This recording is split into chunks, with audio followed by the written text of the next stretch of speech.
الحمد لله نحمده ونستعينه ونستغفره ونؤمن به ونتوكل عليه ونعوذ بالله من شرور أنفسنا ومن سيئات أعمالنا من يهدي الله فلا مضل له ومن يضلله فلا هادي له ونشهد أن لا إله إلا الله وحده لا شريك له ونشهد أن سيدنا وحبيبنا ونبينا ومولانا محمد عبده ورسوله اللهم لك الحمد كما أنت أهله فصل على محمد كما أنت أهله وافعل بنا ما أنت أهله فإنك أنت أهل التقوى وأهل المغفرة يا رب صل وسلم دائما أبدا على حبيبك خير الخلق كلهم أما بعد فأعوذ بالله من الشيطان الرجيم بسم الله الرحمن الرحيم والعصر إن الإنسان لفي خسر إلا الذين آمنوا وعملوا الصالحات وتواصوا بالحق وتواصوا بالصبر وقال الله سبحانه وتعالى كنتم خير أمة أخرجت للناس كنتم خير أمة أخرجت للناس تأمرون بالمعروف وتنهون عن المنكر وتؤمنون بالله وقال الله سبحانه وتعالى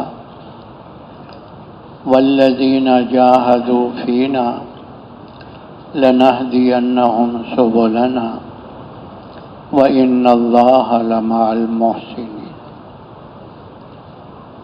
وقال النبي صلى الله عليه وسلم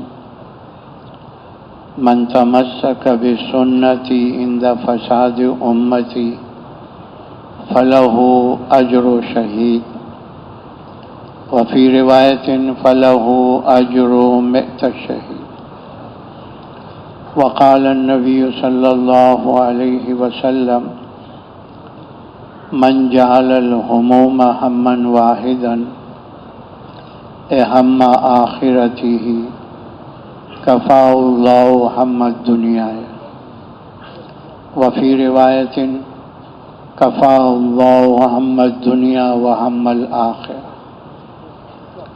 وقال النبي صلى الله عليه وسلم بلغوا عني ولو آية وقال النبي صلى الله عليه وسلم لغدوة في سبيل الله أو روحة خير من الدنيا وما فيها أو كما قال عليه الصلاة والسلام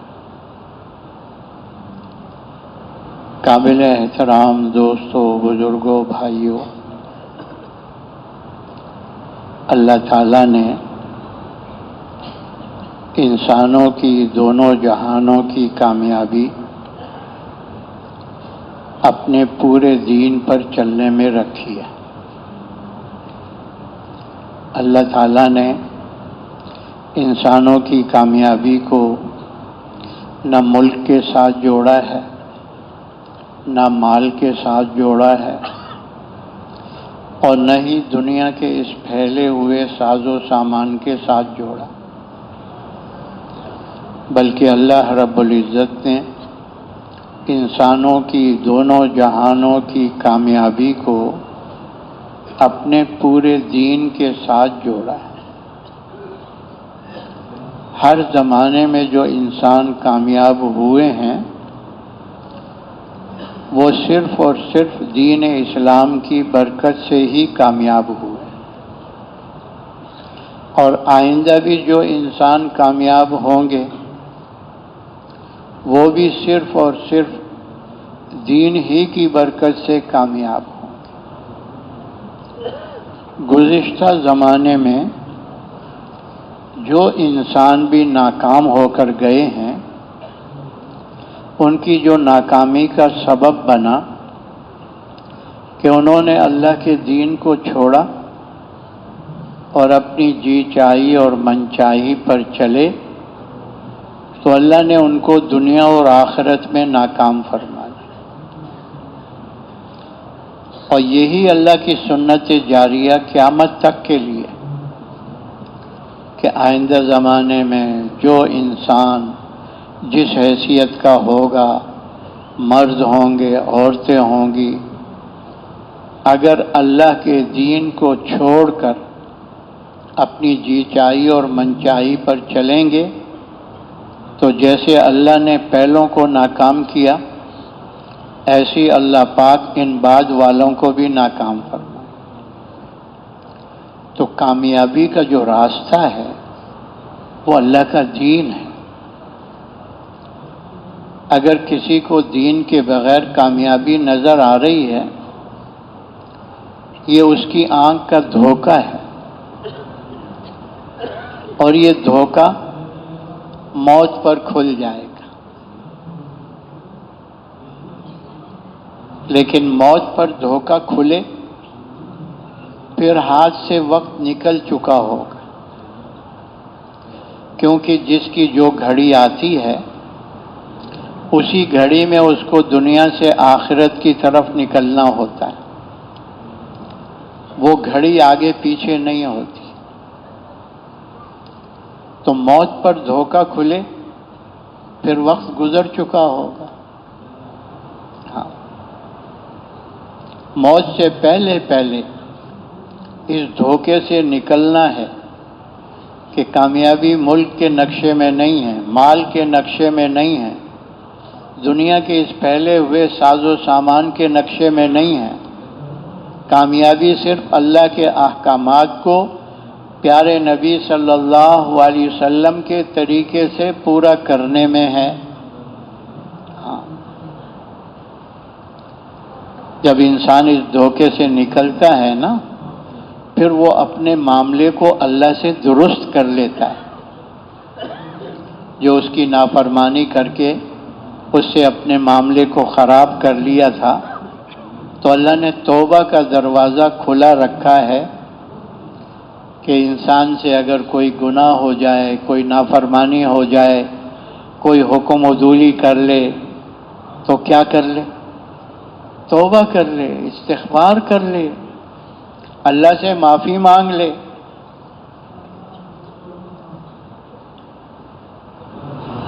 توبہ کر کے اپنے معاملے کو اللہ سے درست کر لے کہ اللہ اب تک تو میں جہالت میں چلتا رہا،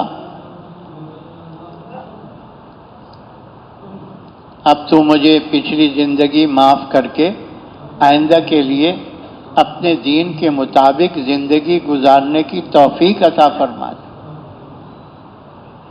یہ توبہ کا دروازہ اللہ نے اسی لیے کھلا رکھا ہے کہ اللہ جانتے ہیں کہ یہ میرے بندے ہیں، یہ میری بندیاں ہیں، ان کے ساتھ نفس بھی لگا ہوا ہے، ان کے ساتھ شیطان بھی لگا ہوا ہے، اور یہ دونوں دشمن اس کو میرے راستے سے ہٹائیں گے، میرے دین سے، اور اس سے میری نافرمانی ہو جائے گی، یہ گناہ کا کام کر بیٹھے گا۔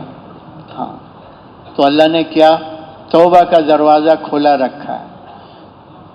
حدیث شریف کا مفہوم ہے کہ توبہ کرنے والا ایسا ہے جیسے اس نے گناہ کیا ہی نہیں ہے۔ التائب من الذنب کمن لا ذنب لہ، توبہ کرنے والا ایسا ہے جیسے اس نے گناہ کیا ہی نہیں۔ ہاں، اور اگر انسان کے اتنے گناہ ہو جائیں کہ زمین سے آسمان تک یہ سارا خلا بھر جائے، یا جتنے دنیا میں ریت کے ذرات ہیں، کوئی ریت کے ذرات کو گن سکتا ہے؟ ایک مٹھی ریت کو نہیں گن سکتا۔ یا جتنی 7 سمندروں میں جھاگیں بن رہی ہیں، بنتی ہیں ختم ہوتی ہیں، بنتی ہیں ختم ہوتی ہیں، یعنی اتنے گناہ کیے ہوں کہ کوئی حد و حساب نہ ہو، کسی شمار میں نہ آئے، لیکن اللہ پاک سے سچے دل سے معافی مانگ لے، توبہ توبۃ نصوحا، کہ اللہ مجھے معاف کر دے، آئندہ نہیں کروں گا، تو اللہ کریم اس کے عمل نامے میں سے سارے گناہوں کو مٹا دیتا ہے، سارے گناہوں کو مٹا دیتا ہے۔ حدیث کا اگلا جملہ ہے کہ اللہ پاک ان گناہوں کو نیکیوں میں بدل دیتا ہے، گناہ مٹ جاتے ہیں، جتنے گناہ ہوتے ہیں اتنی نیکیاں لکھوا دیتے ہیں۔ اللہ تو اپنے بندوں پر بڑے کریم ہیں، اپنی بندیوں پر بڑے کریم ہیں۔ ہاں، اللہ پاک فرماتا ہے کہ میں اپنے بندوں پہ ظلم نہیں کرتا، یہ بندے میری نافرمانی کر کے اپنے نفسوں پر خود ظلم کرتے ہیں، خود ظلم کرتے ہیں۔ تو توبہ کا دروازہ بھی اس وقت تک کھلا ہے جب تک یہ عالم آخرت غیب میں رہے گی۔ ہاں، کیونکہ موت کا ایک ایسا مرحلہ آتا ہے جس کو سکرات الموت کہتے ہیں۔ اس وقت کیا ہوتا ہے کہ یہ دنیا جو مشاہدے میں ہے یہ غیب میں چلی جاتی ہے، اور جو آخرت آنکھوں سے چھپی ہوئی ہے وہ آنکھوں کے سامنے آ جاتی ہے۔ یہ فرشتوں کو دیکھ لیتا ہے، ملک الموت کو اور فرشتوں کو دیکھ لیتا ہے۔ تو اس وقت میں توبہ کرنا یا اس وقت میں ایمان لانا یہ اللہ کے یہاں معتبر نہیں ہے، قابل قبول نہیں ہے کہ دیکھ کر ایمان لائے، دیکھ کر توبہ کرے۔ یہ مشاہدے پر تو جانور چلتے ہیں، اس میں انسان کا کیا کمال ہے؟ بھائی بکری کو کیا دکھاؤ؟ گھاس دکھاؤ تو وہ کیا ہو جائے گی؟ قریب آ جائے گی، اور اگر اس کو ڈنڈا اٹھا کے دکھاؤ بھاگ جائے گی۔ کتے کو بوٹی ہڈی دکھاؤ تو کیا ہو جائے گی؟ قریب آ جائے گی، اور اگر اس کو روڑا اور پتھر اٹھا کے دکھاؤ بھاگ جائے گا۔ تو مشاہدے پر تو جانور چلتے ہیں، انسان کا اس میں کیا کمال؟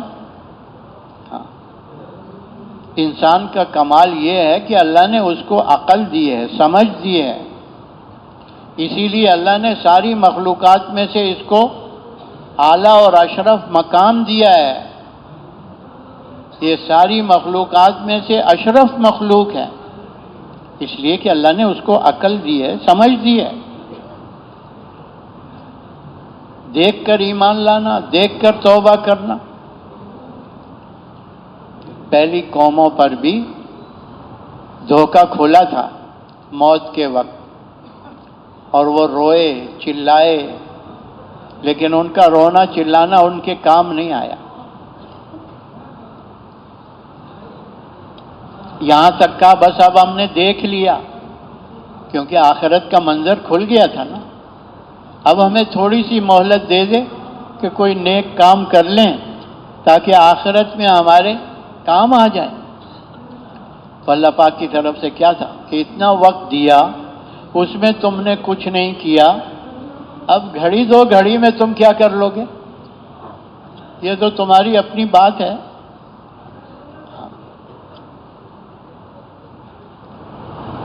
فرعون کا واقعہ اللہ نے ذکر کیا کہ جب بحر کلزم میں اپنی فوجوں کے ساتھ پانی نے اس کو اپنے اندر کھینچا اور پھر چھوڑا، تو جب سر باہر آیا تو کہتا آمنت انہ لا الہ الا اللہ، آمنت برب موسیٰ و ہارون، آمنت برب بنو اسرائیل۔ تو اللہ پاک نے کیا فرمایا؟ ابھی وقت آیا تجھے، اتنا وقت تجھے سمجھایا، تیری سمجھ میں بات نہیں آئی؟ ابھی اسرائیل کو دیکھ کر کہتا ہے آمن تو ابھی تو تجھے عبرت کا انجام بنا دیں گے۔ اللہ نے اس کی لاش کو سمندر سے باہر پھینکوا دیا، اور آج بھی کسی عجائب گھر میں پڑا ہوا ہے۔ عبرت کا انجام اللہ نے بنا دیا۔ تو موت پر دھوکہ کھلے پھر کسی کام کا نہیں۔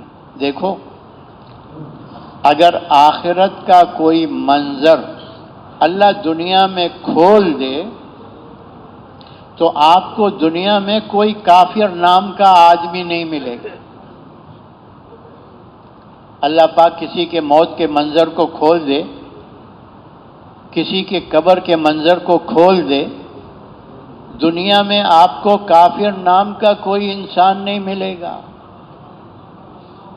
تو دیکھ کر ایمان لانا یہ کمال نہیں ہے، غیب پر ایمان لانا، کہ آخرت غیب میں ہے، ایمان لانا، توبہ کرنا۔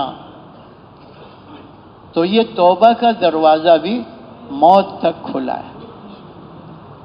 تو موت سے پہلے اس دھوکے سے نکلنا ہے کہ کامیابی ملک میں نہیں ہے۔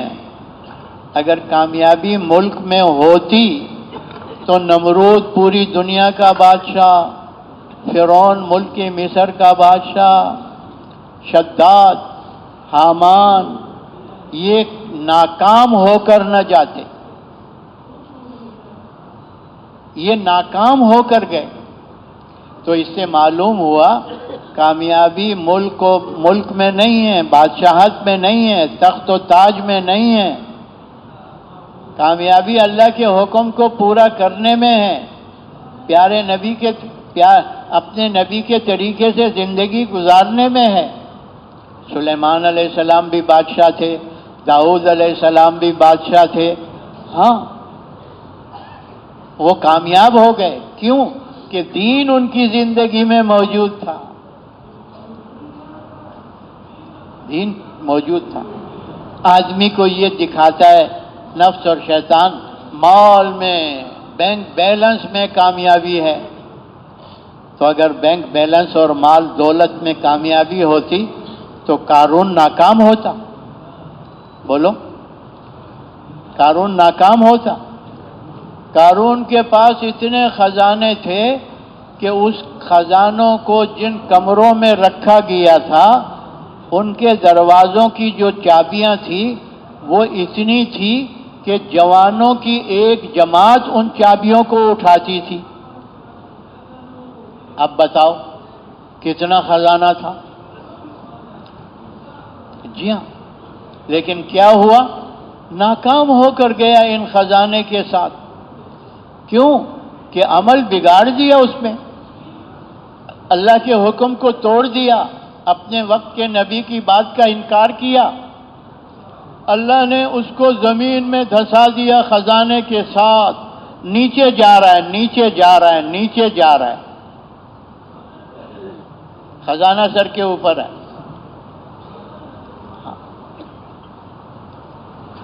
شیطان انسان کو دکھاتا ہے تجارت میں کامیابی ہے، تو قوم شعیب علیہ السلام تو بڑی تاجر پیشہ قوم تھی،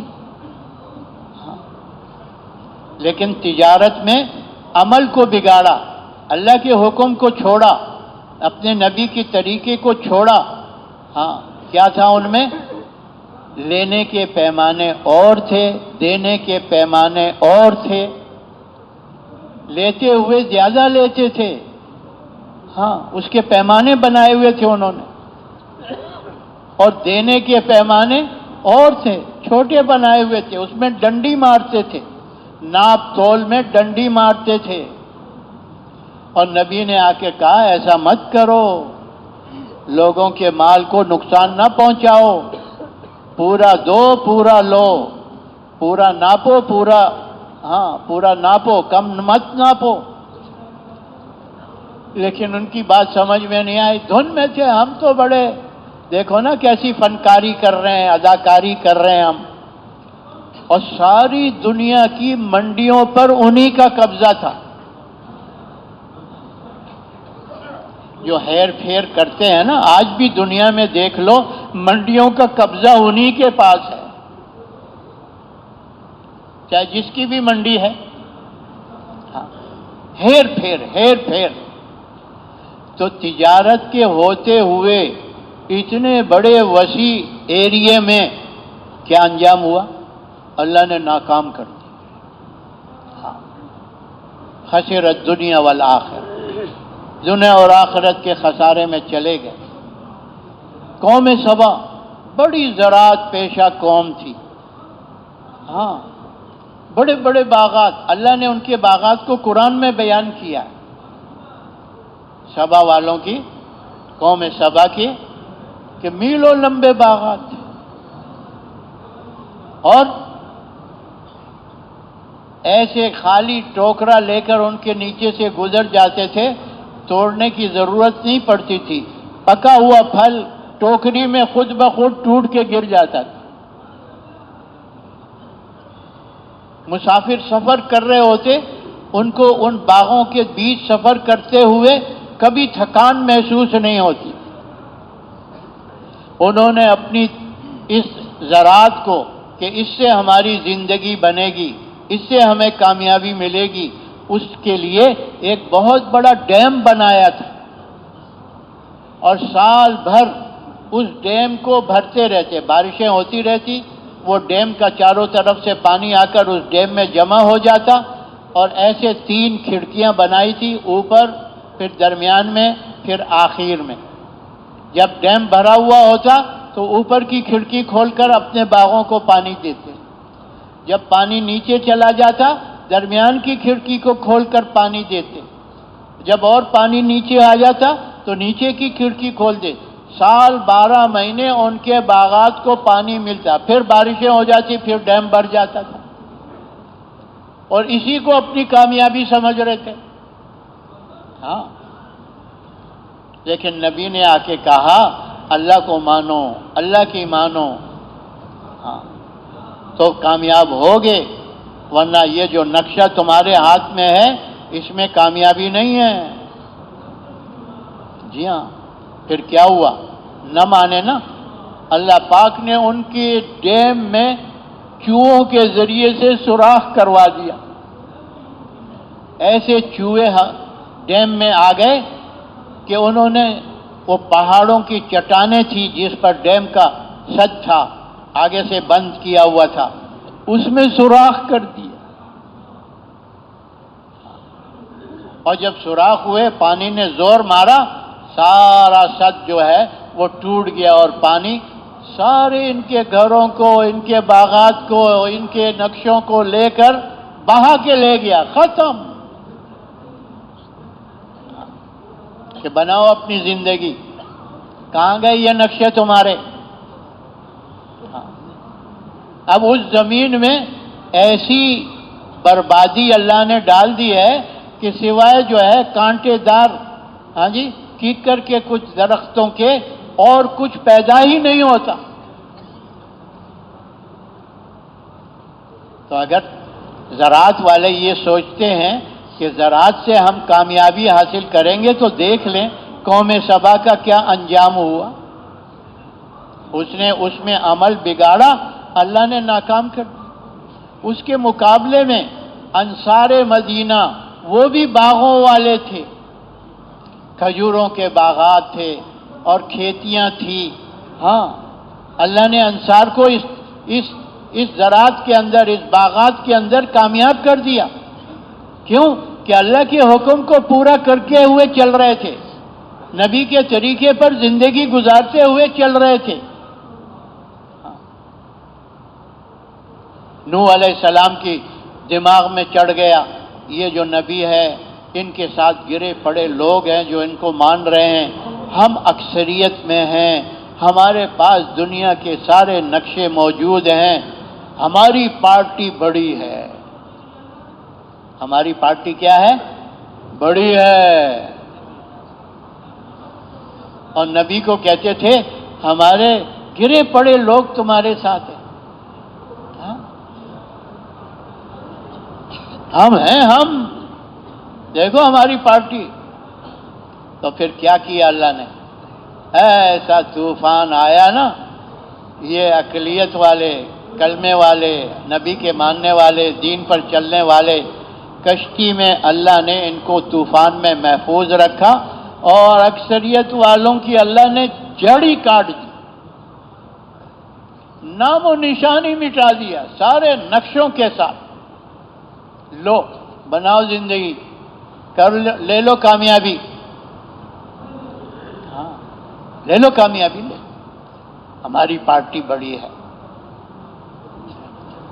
قوم عاد، اوہو، اللہ پاک خود قرآن میں فرما رہے ہیں ایسے لوگ نہ پہلے پیدا ہوئے نہ بعد میں ہوں گے۔ کیسے لوگ تھے؟ ہاں کیسے لمبے لمبے قد تھے، ہاں، اور بڑی طاقتور قوم تھی۔ وہ اسی گھمنڈ میں پھنس گئے کہ یہ تو ہماری اپنی طاقت ہے نا، ہاں، اور کیسی طاقت اللہ نے دی تھی؟ یوں ہاتھ میں درخت کے تنے کو پکڑا، یوں کیا اور اٹھا کر جڑ سے اوپر باہر پھینک دی۔ ان کے بچے جو تھے، وہ جو گیند کھیلتے تھے نا، فٹ بال، وہ پہاڑوں کے چٹانوں سے فٹ بال کھیلتے تھے۔ اب خود اندازہ لگا لو۔ لیکن کیا ہوا؟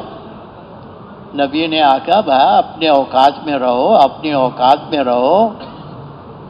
ہاں، تم جو یہ نعرہ لگا رہے ہو من اشد منا قوہ، ارے جس نے تمہیں پیدا کیا ہے وہ تم سے بہت بڑا طاقتور ہے، اس کو مانو، اس کی مان کر زندگی گزارو۔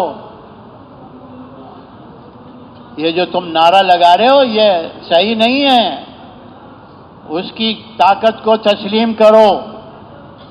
لیکن بات سمجھ میں نہیں آئی، گھمنڈ میں رہے، ہم من اشد منا قوہ، ہم سے بڑا طاقتور کون ہوگا؟ تو اللہ پاک نے کیا کیا؟ ہوا کو مسلط کر دیا۔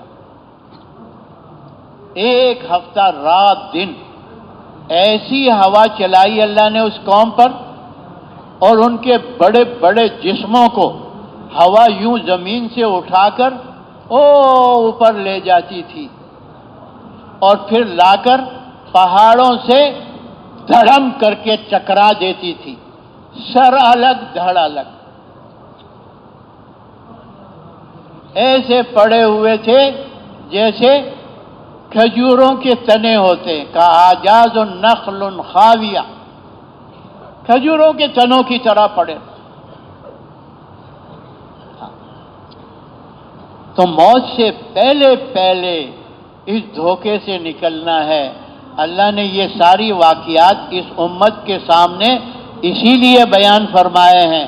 نہ ملک کامیابی کا ذریعہ ہے، نہ مال کامیابی کا ذریعہ ہے، نہ یہ عہدے کامیابی کے ذریعے ہیں، نہ تجارت، نہ زراعت، نہ ملازمت، نہ کھیتی باڑی، نہ یہ اپنی اکثریت پارٹی بازی، نہ یہ اپنی طاقت اور قوت، ہاں یہ کامیابی کے ذریعے نہیں ہیں۔ اس دھوکے سے نکل جاؤ مرنے سے پہلے پہلے۔ اگر اسی حال میں موت آ گئی تو پھر انہی کے ساتھ شمار ہو جاؤ گے۔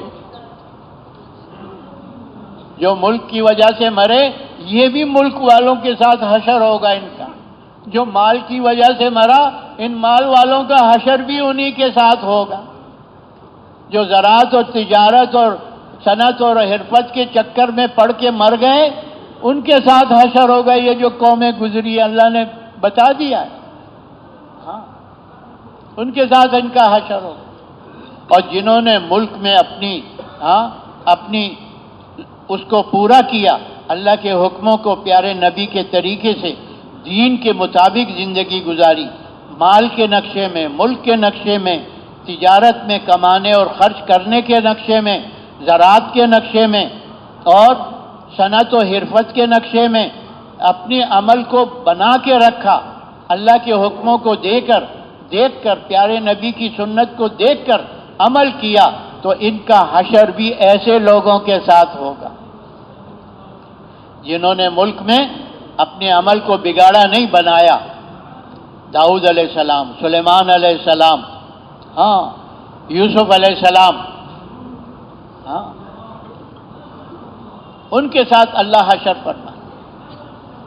تو کامیابی کا جو راستہ ہے نا، وہ دین اسلام ہے، اور دین اسلام ہر ایک کے لیے ہے، ہر انسان کے لیے ہے، ماننے والے کے لیے بھی ہے اور نہ ماننے والے کے لیے بھی ہے، دونوں کی کامیابی اسی دین اسلام میں ہے۔ ہاں، جس نے کلمہ پڑھ کے مان لیا اس کا بھی راستہ یہی دین والا ہے، اور جنہوں نے ابھی تک کلمہ پڑھ کے مانا نہیں، ان کی بھی کامیابی کا یہی ایک راستہ ہے۔ ہاں، تو کامیابی کس میں ہے بھائی؟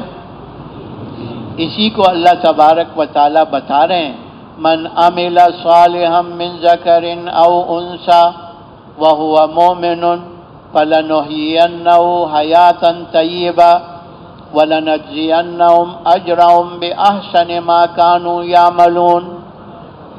اللہ پاک فرما رہے ہیں کہ جو بھی نیک عمل کرے، نیکی والی زندگی، دین اسلام والی زندگی گزارے، چاہے مرد ہے چاہے عورت ہے اور ایمان والا ہے، ہم اس کو اس دنیا میں طیب زندگی دیں گے، پاکیزہ زندگی، ہاں، اور مرنے کے بعد اس کے اعمال کا بدلہ، ہاں، بڑی بڑی نعمتوں کی شکل میں دیا جائے گا۔ ہاں، نعمتوں کا اصل بدلہ جو ہے وہ اللہ آخرت میں دیں گے۔ اس کی دو وجہ ہیں، ایک وجہ یہ ہے کہ انسان جو دنیا میں آیا ہے، انسان کے جو عمل ہو رہے ہیں اور یہ عمل کر رہا ہے، تو یہ دنیا اتنی چھوٹی سی ہے کہ ایک مومن، ایک مومنہ کے سبحان اللہ کے اجر کو نہیں سما سکتی۔ حدیث شریف میں آتا ہے نا کہ جب سبحان اللہ کہا جاتا ہے تو اس کی جنت میں ایک درخت لگ جاتا ہے، وہ درخت کتنا گھنا ہے، 100 سال تک عربی نسل کا گھوڑا دوڑتا رہے اس کا سایہ ختم نہیں ہوتا۔ ایک روایت میں 500 سال بھی آیا ہے کہ اتنا بڑا درخت ہو۔ تو یہ دنیا تو اتنی چھوٹی سی ہے، ہاں، کہ وہ عربی نسل کا گھوڑا اگر مشرق سے مغرب چلے تو چند مہینوں میں، اگر چند مہینوں سے زیادہ لگ گئے تو سال 1.5 سال پہنچ جائے گا۔ شمال سے چلے تو جنوب تک چند مہینوں میں یا سال 1.5 سال میں پہنچ جائے گا۔ دنیا تو اتنی چھوٹی سی ہے۔ جب یہ دنیا ایک مومن کے ایک سبحان اللہ کے اجر کو نہیں سما سکتی تو سارے مومنوں کے سارے اعمال کا کیسے سنبھالے گی؟ اب یہ تسبیح ہے نا، اس سے زیادہ، ہاں جی، مستحبات ہیں، پھر سنتیں ہیں، پھر واجبات ہیں، پھر فرائض ہیں، ان کا اجر تو اس تسبیح سے کہیں زیادہ ہے۔ جب ایک تسبیح نہیں سمائی جائے گی اس کا اجر، تو نمازوں کا، روزوں کا، حج کا، زکوٰۃ کا، باقی یہ زمین و آسمان کیسے سنبھالیں گے؟ اس لیے اللہ پاک نے عمل کا اصل بدلہ جو ہے وہ آخرت میں جنت میں دینی ہے۔ کہاں دینی ہے؟ اور جنت کی اللہ پاک نے چوڑائی تو بیان کی ہے، لمبائی کو بیان نہیں کیا۔ وہ آتا ہے نا، بڑھو اس جنت کی طرف جس کی لمبائی چوڑائی آسمانوں اور زمینوں سے زیادہ ہے۔ 7 زمین 7 آسمان ہیں، ان کی چوڑائی جنت کی ان سے زیادہ ہے۔ اب لمبائی کو اللہ نے ذکر نہیں کیا۔ ایک تھان ہوتا ہے نا تو اس کا بر معلوم ہوتا ہے، 1.25 گز ہے، 1.5 گز ہے، 2 گز ہے، لیکن تھان میں 25 گز بھی ہوتے ہیں، 30 بھی ہوتے ہیں، 40 بھی ہوتے ہیں۔ جتنا اس میں لپیٹ لو اس میں وہ تھان میں آ جاتا ہے۔ کیوں بھائی، ایسے ہی ہے کہ نہیں؟ تو جنت کی لمبائی اللہ نے نہیں بتائی، جنت کی چوڑائی بتائی ہے۔ جبرائیل امین نے اللہ سے عرض کیا، میں آپ کی جنت کو دیکھنا چاہتا ہوں۔ اللہ پاک نے فرمایا، جا بھائی دیکھ لے۔ تو وہ ایک روایت میں آتا ہے 100 پر ہیں ان کے، اور ایک روایت میں آتا ہے 600 پر ہیں۔ کتنے؟ ہاں۔ اور اپنے اس پوری طاقت اور قوت سے جنت میں پھرتے رہے۔ ان کی رفتار کا اندازہ آپ اس سے لگا لو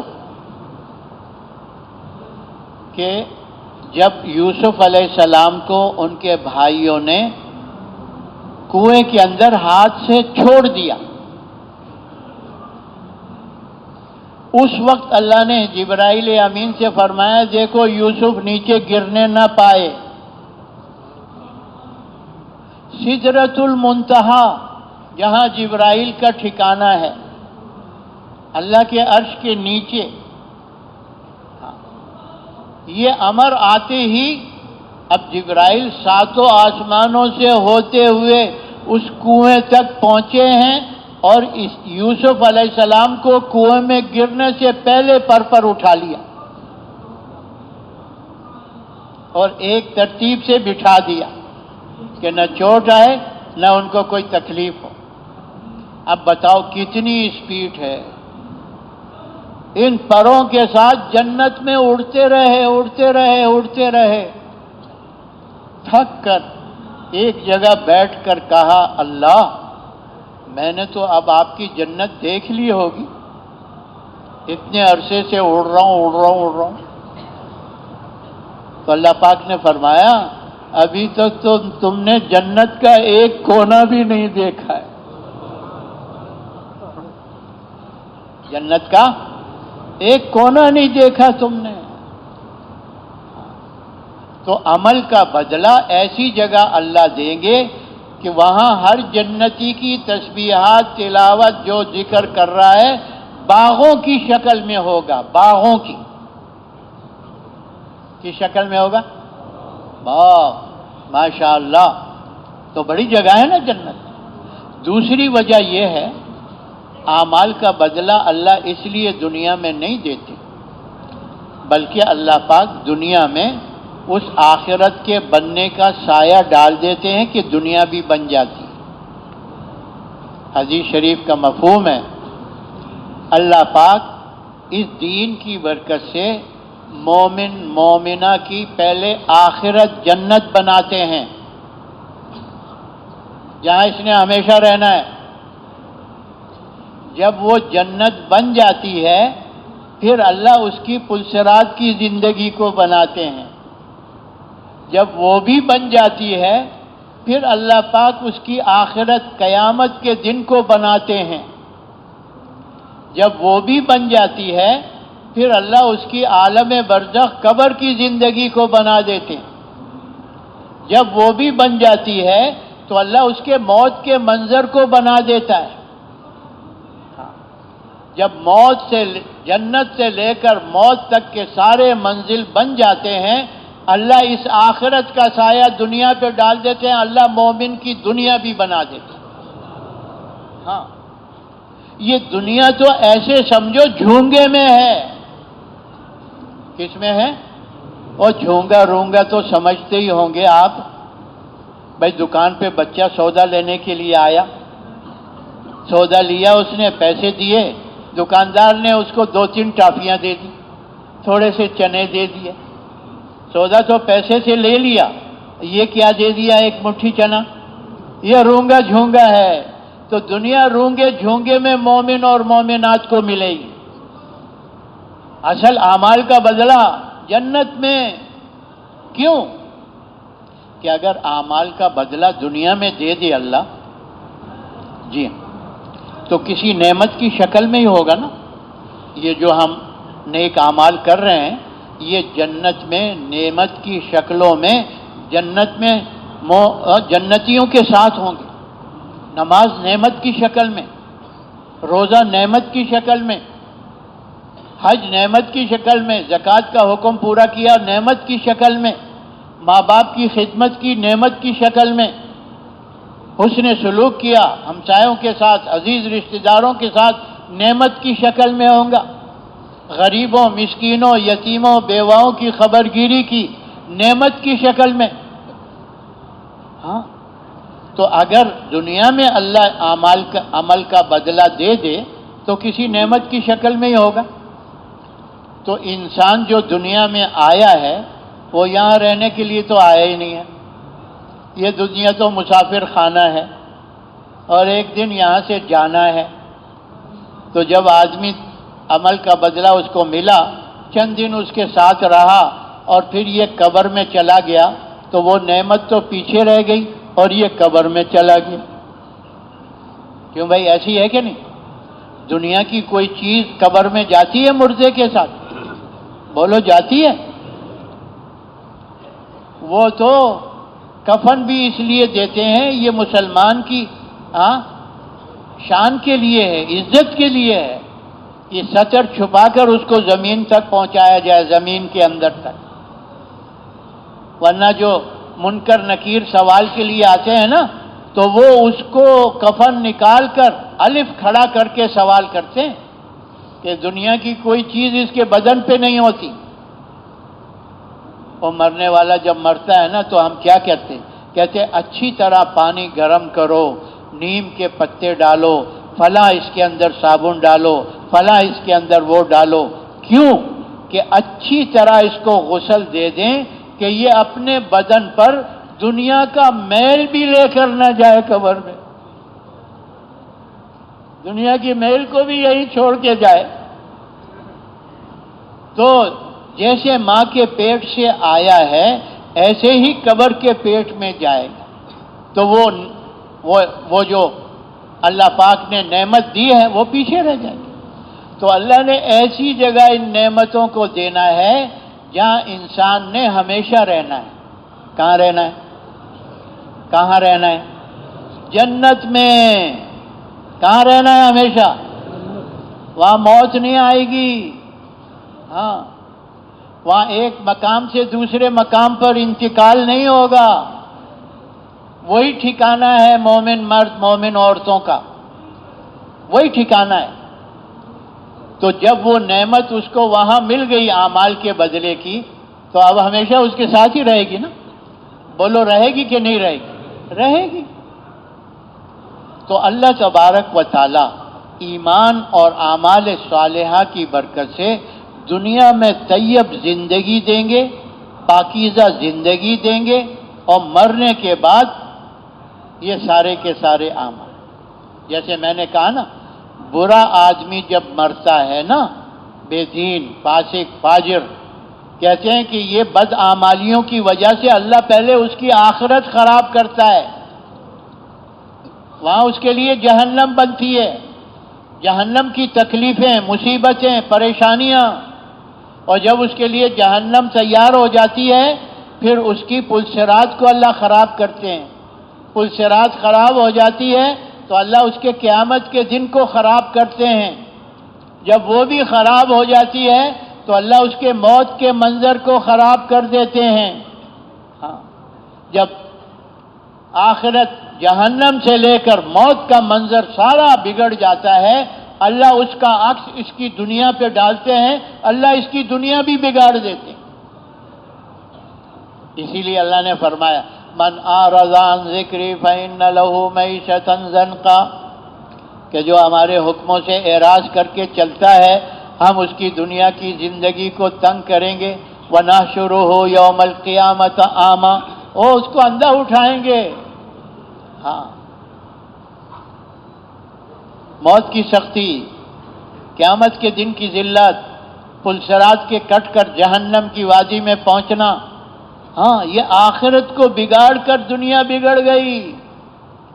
چاہے جس نقشے کے اندر بھی ہے، آپ بتاؤ، ایمان اور اعمال صالحہ کی برکت سے جو اللہ کی یاد میں لگے، اللہ پاک ان کے دلوں کو سکون دیتا ہے، اطمینان دیتا ہے، راحت دیتا ہے، عافیت دیتا ہے۔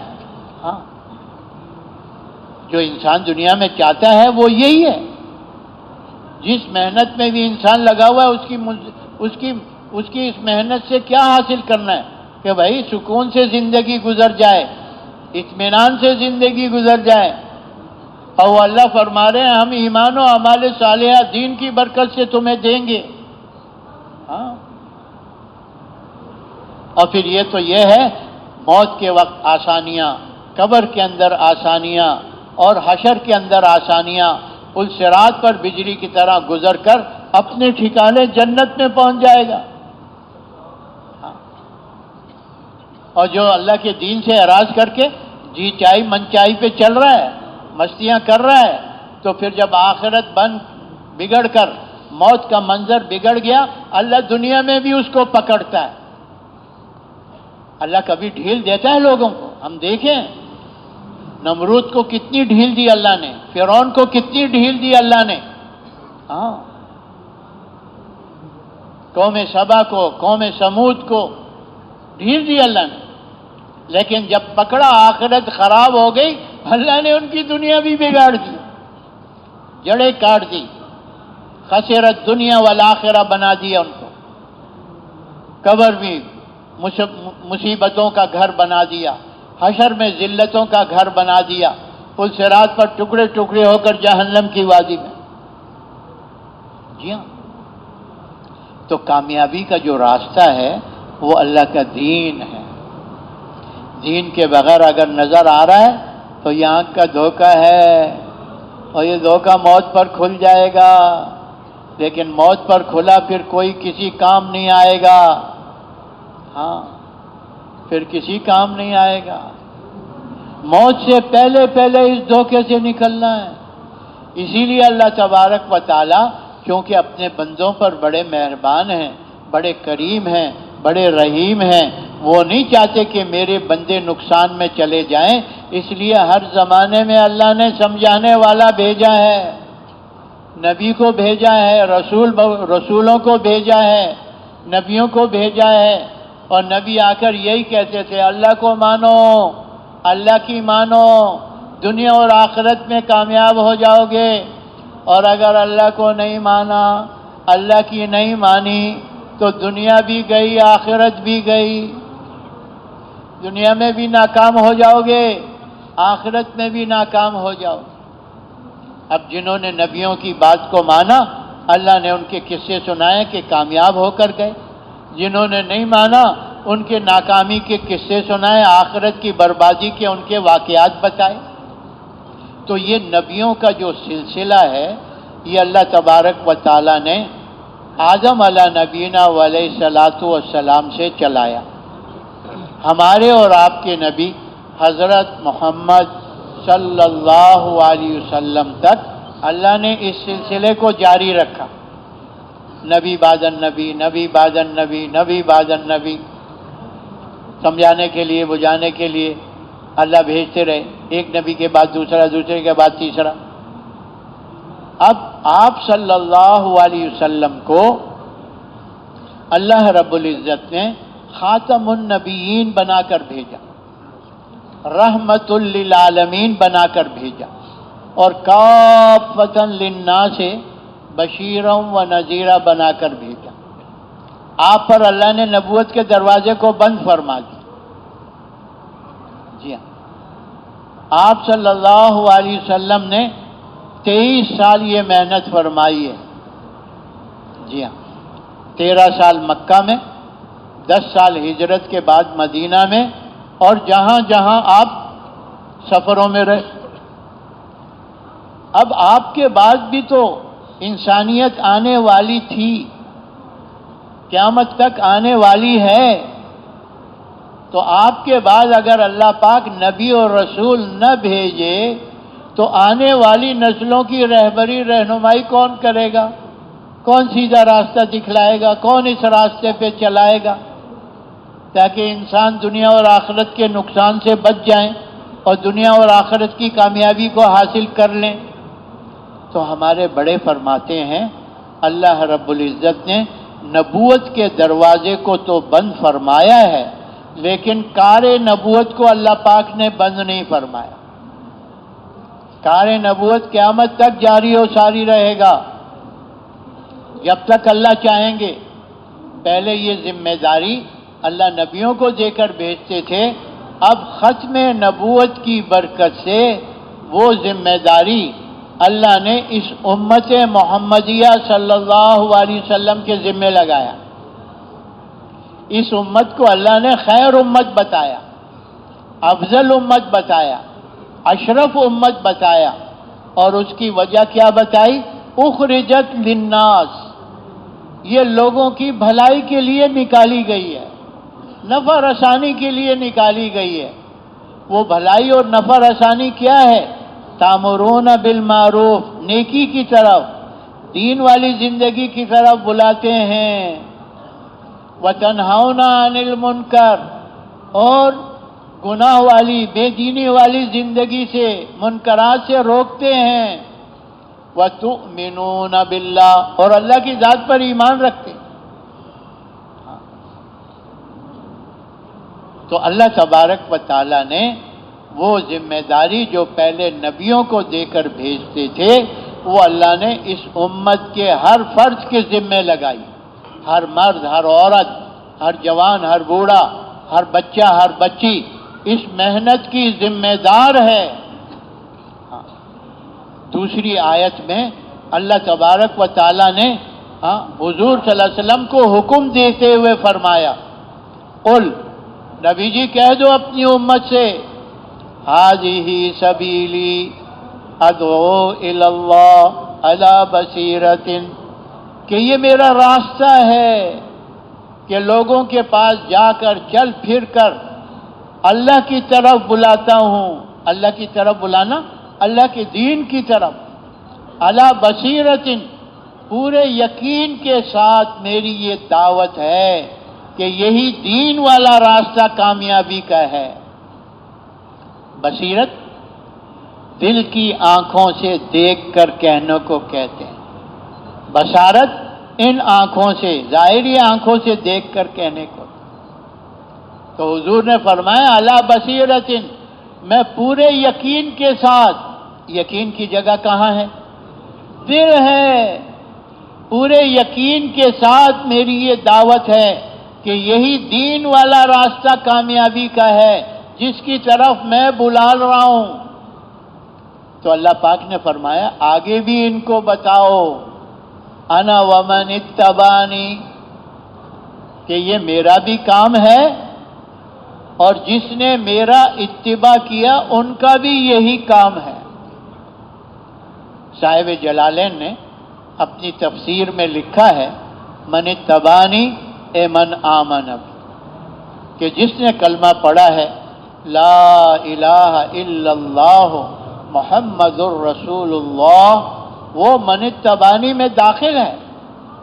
چاہے مرد ہے چاہے عورت ہے، چاہے کالا ہے چاہے گورا ہے، چاہے عرب ہے چاہے عجم ہے، جہاں کا بھی رہنے والا ہے. اب اس کی ذمہ داری ہے کہ خود بھی پورے دین پر چلنا ہے اور اس پورے دین کو پوری دنیا میں پہنچانا ہے،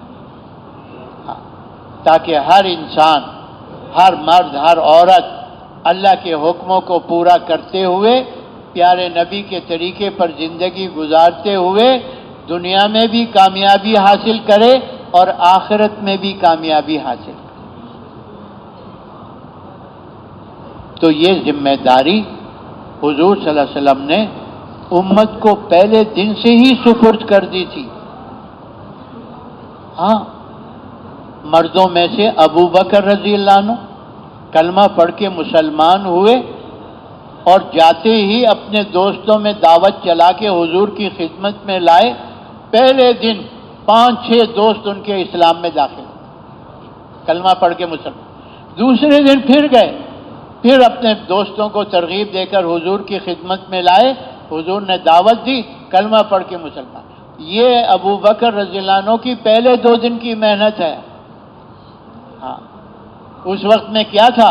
کلمہ پڑھو، کلمہ پڑھاؤ، کلمہ پڑھو، کلمہ پڑھاؤ، کہ اللہ کی سوا کوئی عبادت کے لائق نہیں اور محمد صلی اللہ علیہ وسلم اللہ کے رسول ہیں۔ عورتوں میں خدیجہ رضی اللہ عنہ دعوت دے رہی ہیں، سمیہ رضی اللہ عنہ، ام سلیم، ام شریک رضی اللہ عنہ، فاطمہ بنت خطاب رضی اللہ عنہ، یہ عمر رضی اللہ عنہ کی بہن جو اپنے بھائی کی ہدایت کا ذریعہ بنی، وہ بھی گھر میں تعلیم کے حلقے کی برکت سے، حضور کی دعا بھی تھی اور تعلیم کے حلقے کی برکت بھی تھی۔ تو یہ فاطمہ بنت خطاب حضرت عمر کی بہن حضرت خدیجہ کی دعوت سے اسلام میں داخل ہوئی ہیں۔ ہاں، تو مرد بھی دعوت میں لگ گئے حضور کے ساتھ مل کر، عورتیں بھی اور بچے بھی، علی رضی اللہ عنہ، غلام بھی زید بن حارثہ رضی اللہ عنہ۔ ان 4 طبقوں سے معاشرہ آباد تھا، ان چاروں کو حضور نے اپنے ساتھ اس محنت میں جوڑ لیا اور ان کو بتا دیا، انا خاتم النبیین لا نبی بعدی ولا امت بعد، میں آخری نبی ہوں، میرے بعد اب کوئی نبی نہیں آئے گا، تم آخری امت ہو، تمہارے بعد اب کوئی امت آنے والی نہیں ہے۔ تو اب امت کے پہلے طبقے نے محنت کی، اپنے بعد والوں کو پہنچایا، تبع تابعین تک، پھر تابعین نے تبع تابعین تک، ایسے یہ محنت ہوتے ہوتے یعنی کئی صدیوں تک چلی اور دنیا میں اسلام پہنچا۔ ہاں، پھر درمیان میں ایسا وقفہ آ گیا کہ صدیاں گزر گئیں، امت سے یہ محنت چھوٹے ہوئے، اس لیے آج ساری دنیا میں ہم دیکھ لیں کہ دین کا کیا حال ہے، مسلمانوں کا کیا حال ہے، اور غیر کیوں اسلام میں نہیں آ رہے؟ کیوں کہ وہ محنت امت سے چھوٹ گئی، وہ ذمہ داری کا احساس ختم ہو گیا، دنیا اور دنیا کی چیزوں میں لگ گئے، جیسے غیر لگے ہوئے ہیں آج مسلمان بھی لگے ہوئے ہیں، جیسے غیر شیخ چلی کے پلاؤ پکا رہے ہیں ایسی مسلمان بھی شیخ چلی کے پلاؤ پکانے میں لگے ہوئے ہیں کہ یہ 99 100 ہو جائیں، 100 1000 ہو جائیں، 1000 لاکھ ہو جائیں، لاکھ کروڑ ہو جائیں، کروڑ ارب ہو جائیں، ارب خرب ہو جائیں، اسی میں آج امت پھنسی ہوئی ہے۔ ہاں، نہ اپنا فکر ہے، نہ اپنے گھر والوں کا فکر ہے، نہ اپنے محلے والوں کا فکر ہے، نہ اپنی بستی اور شہر والوں کا، نہ اپنے صوبے والوں کا، نہ اپنے ملک والوں کا، اور پھر پورے دنیا کے انسان، قیامت تک کے آنے والی نسلیں، ان کی ذمہ داری بھی ہم پر ہے۔ ہاں، ان کی ذمہ داری بھی ہم پر ہے۔ لیکن 99 کے پھیر میں ہمیں غیروں نے پھنسا دیا، اپنے کام سے رہ گئے اور وہیں انہی کے پیچھے چل پڑے۔ اپنا بھی نقصان کر رہے ہیں اور پوری انسانیت کا، قیامت تک کے آنے والی نسلوں کا نقصان ہو رہا ہے۔ ہاں، اور اس کا احساس بھی نہیں ہو رہا،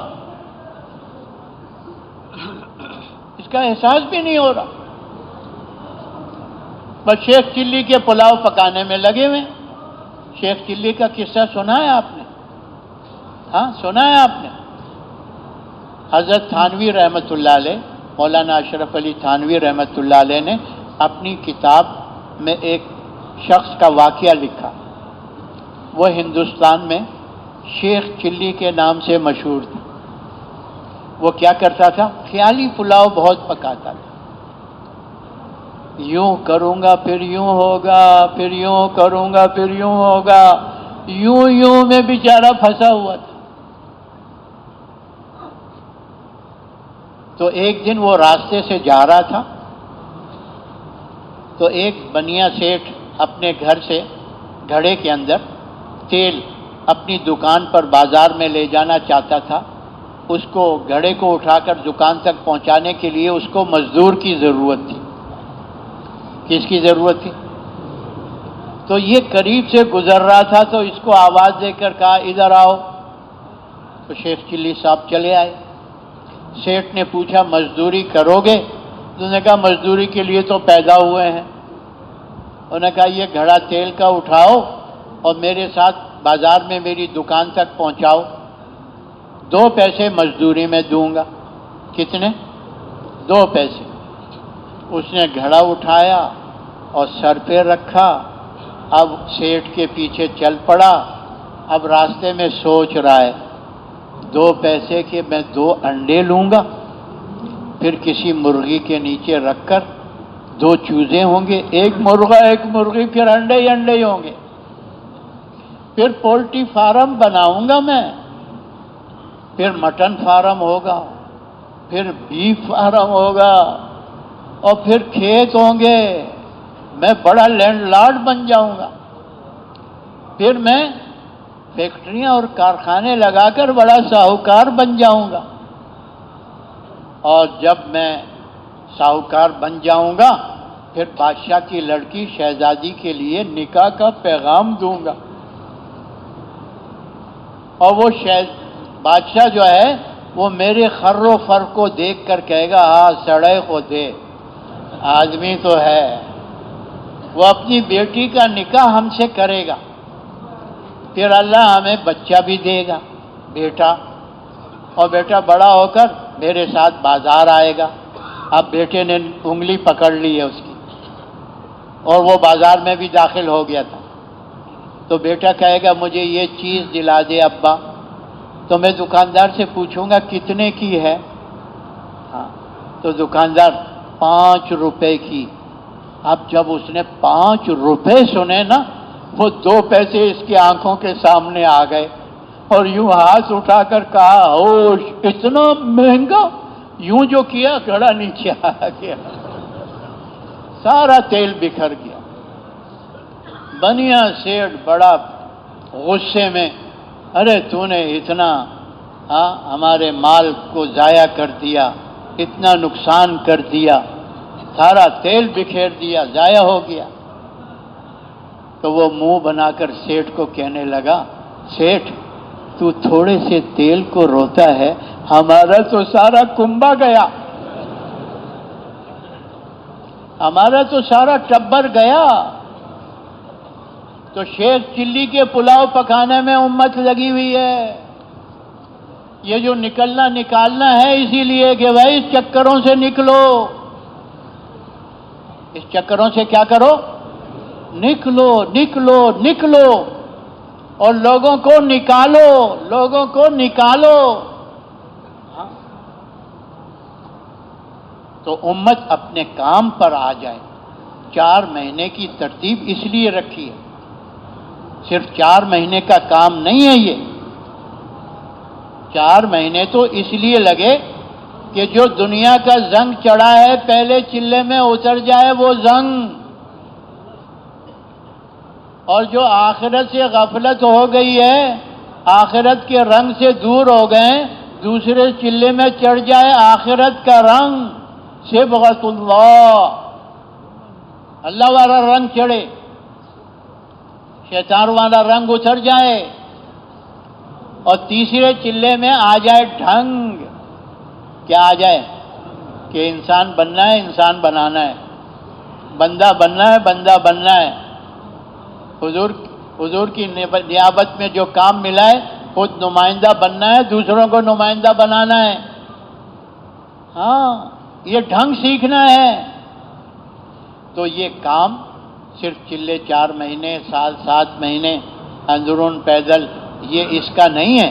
یہ کام تو ہماری زندگی کا مقصد ہے، اور ہمارے بڑے فرماتے ہیں اس کام کو کرتے کرتے مرنا ہے اور مرتے مرتے کرنا ہے. تیار ہیں اس کے لیے؟ پکی بات ہے. ابھی دیکھ لیتے ہیں دائیں گز دائیں میدان.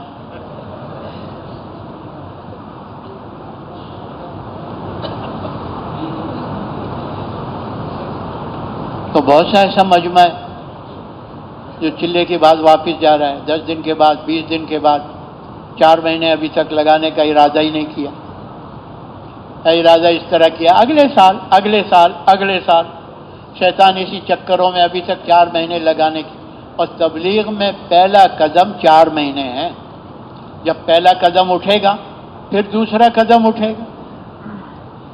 ہاں جی، اندرون بیرون کی جو جماعتیں ہیں جو 4 مہینے لگاتا ہے اسی کو بھیجتے ہیں نا. اور جو 4 مہینے نہیں لگائے رائے میں ان کو ڈنڈا بھی نہیں دیتے ہیں پیرا کرنے کے لیے.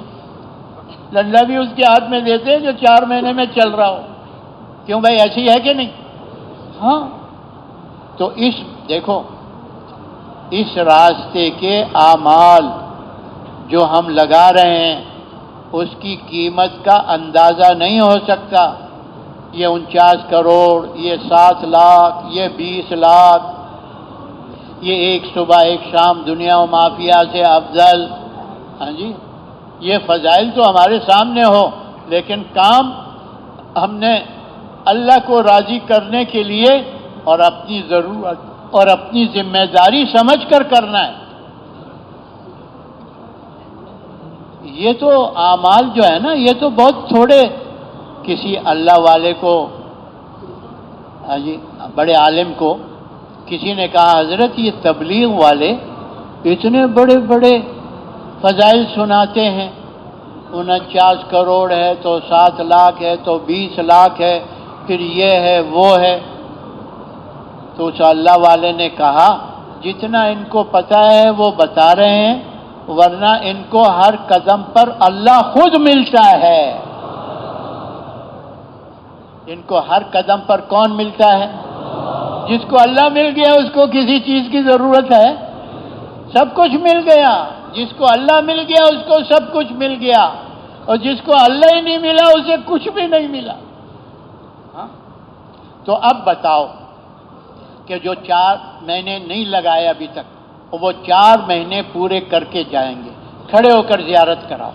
4 مہینے سے پہلے نہیں جائیں گے، 4 مہینے پورے کر کے جائیں گے.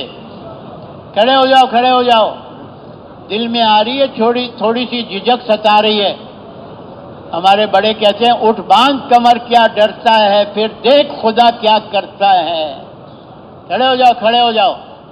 اور جن کے پہلے 4 مہینے لگ چکے ہیں ہر سال 4 مہینے کے لیے کھڑے ہو جاؤ. ہر سال 4 مہینے، ہر سال 4 مہینے. اس پیٹ کو بولو 4 مہینے میں اللہ کے راستے میں پھرا کروں گا، 8 مہینے اپنے مقام پر جا کر کام کروں گا. اگر 8 مہینے میں تیرا پیٹ بھرتا ہے بھر، نہ بھرتا ہے نہ بھر. میں نے سالانہ 4 مہینے دینے. اب اس میں سالانہ 4 مہینے کے علاوہ جن کے قوائف پورے ہیں وہ 7 مہینے بیرون ملک کے لیے نیت اور ارادہ کرو. 7 مہینے کی جماعتیں بنا کر لائیں گے، اندرون پیدل سال کی جماعتیں بنائیں گے.